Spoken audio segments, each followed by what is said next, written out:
you feeling? I'm happy to get as far as I did, but I didn't want to lose 5-0 on camera. So it's just the way it goes. I was quite lucky to get where I was, but unfortunately, as soon as the camera come on, I rang my friends up and asked them to watch. I lose 5-0, it's sod's law, isn't it? And it looked like quite a difficult match because Andy was kind of chipping away at you. He was taking a point and then another point. Yeah, it was a difficult game to play, and I think I'm sure that you might have seen some bad moves from my behalf, because in my earlier match I got told off. Well, not told off, but got told that I got away with a lot of blunders. So I think there possibly could have been some. I'm not a full-time player, so I'm a social player. I play for fun, and I need to read more books. So yeah, it's just a bit unfortunate. Do you do any studying, or you just play for fun? I've got all the books, but I just haven't got around to reading them. I've only read the first 3 chapters of Boot Camp, and I've put it down since then, and that's the main one that you're meant to read. So I really need to crack on and get studying and understanding it a bit more, and apparently that book will change your game, you know, once you've read it and understood it. So I need to read that book, definitely. Did you notice that there was any major blunders in the match at all? Well, it's quite interesting. I was talking to Sean throughout the match, and he picked up straight away on the cue. Obviously, you took a long time thinking about the cue, which is great, because the worst thing you can do is rush into such an important decision. Sean was talking, he was actually analysing it from the point of view of if you hadn't had that small chance of hitting Andy, if it was just a race. Sean thought it probably wasn't a take. Yeah, Peter Bennett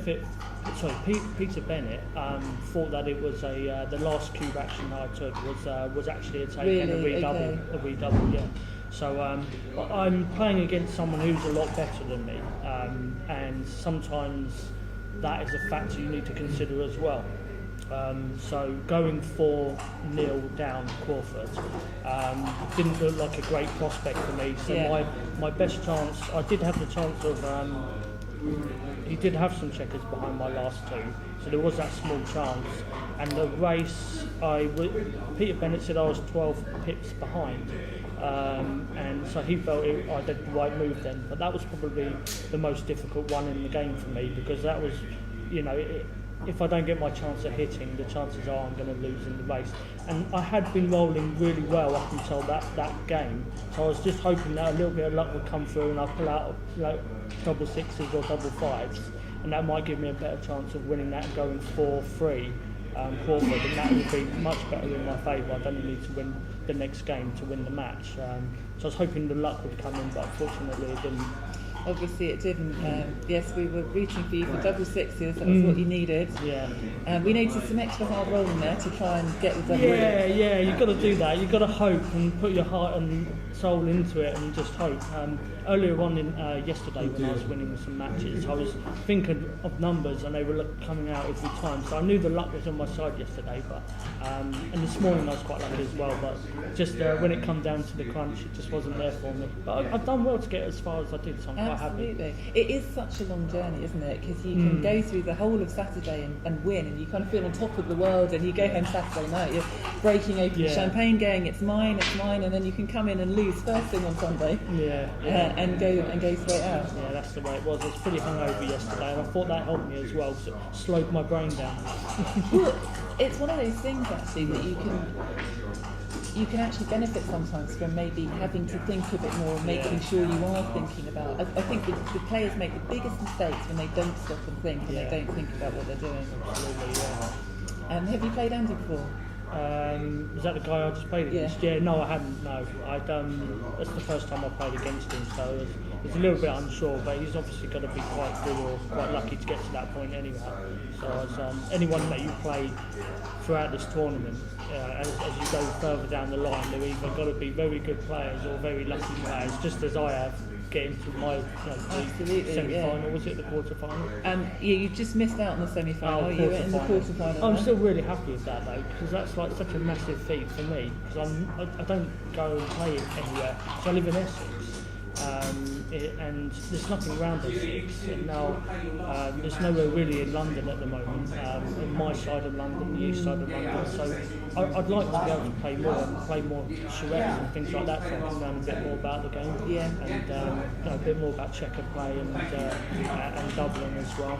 Yeah. I'm just sort of like in between, you know, being a beginner intermediate player, and I've been playing for years. I should be a lot better than what I am. Like I said, it's just picking up the books. They change your game once you've understood them. So I've just got to do that, and hopefully next year I'll come back and do a lot better. Well, we certainly hope so. Yeah. Just quickly, if you're kind of talking about learning and improving your game, just for any complete beginners we've got watching, have you got any particular tips that you've learned to get to the level that you are at that have made a big difference to your game? Well, yeah, I mean, I think if you don't want to pay out a lot of money, that you can obviously download GNU, and GNU's quite good to start playing against. And I initially went through the different levels of GNU, so I started off at a beginner, and then when I moved to when I started beating the beginner level more than say 50% of the time, I moved up. And I now play against GNU, against the top level. I think it's Grandmaster, I can't remember. And some people have told me, well, you should stick it on that straight away. But you get a bit downbeat when you're constantly being beaten. And I think to keep yourself motivated, you should go up through the levels and set yourself targets of beating GNU more than 50% of the time on each level. When you get there, when you feel like you're better than GNU at that level, move up, and you've got your structure then to follow, rather than sticking it on the top level and just getting beaten every time. And you'll only win when you're lucky, but it'll motivate you if you keep on winning. Yeah, I think that's brilliant advice. Yeah, I think that's how I did it. And I remember a few years ago, someone argued that I should just stick it on the high level, but I just felt that you don't get the fun. Absolutely. When you're constantly losing, you need to have the fun element of and be competitive against someone, and that's what keeps you going. So that's probably the best tip I can do. And also read the books. Not that I have done, but read the books, and that'll totally improve your game. That's what people say. And Backgammon Bootcamp you mentioned there is one of the most well recommended. Yeah, I've got the old Backgammon as well by Magriel. With Paul McGreal, Yeah, Paul McGreal. And I've got Chris Bray's books as well. And I've got the 501 by his name. Bill Roberti. Yeah, I've got all of these, but it's like you pick them up, like I flick through them. I just really need to sit there and study the game. And another good thing is if you can download some flashcards and put in moves that are on flashcards, and just to keep on reminding yourself, and then you can build up a sort of memory bank of different reference positions as well.